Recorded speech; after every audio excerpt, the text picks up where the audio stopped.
You may know me as that one stupid transphobic bitch who didn't do enough research. Well, I would like to clear things up, especially since some of you definitely came from that one response video by Network.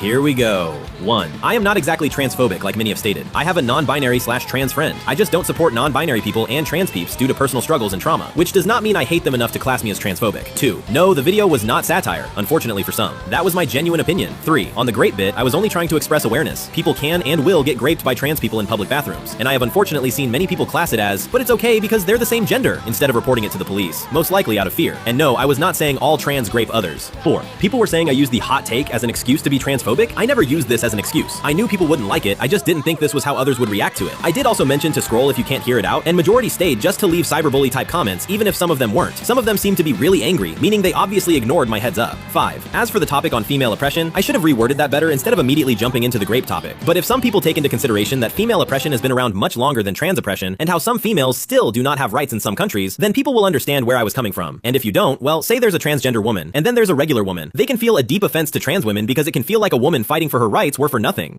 7. I never said I was stating people shouldn't be trans or non-binary. I do not know where people got this assumption from, as I never mentioned anything along the lines of this. 8. The person who made the response video stated in my comments, I bet you don't know what trans and non-binary people even go through. First off, they are regular human beings, just like the rest of us. We all feel depressed, or like there's a piece of us missing. To assume such a thing is extremely inhumane. I had a friend who was close to becoming non-binary/trans and vented to me a whole bunch through that time. They ended up deciding against it in the end, but that alone is enough to understand what they go through. 9. But at the end of the day, this was my opinion. You should have respected that instead of attacking me over the situation. Sorry if I offended anyone previously, and have a good day. And for all those who still want to argue and hate on me despite this, since all you bitches and idiots can't listen because you don't like it, then scroll, or the fact you don't like that I want to voice my own opinion, then fuck you, because you can't comment on this one. So enjoy your little fucking hating spree because I don't give a shit. I have my own voice. You don't decide what I say or put. Anyways, this was originally a post, so check that out. Anyways, Olated Rants out.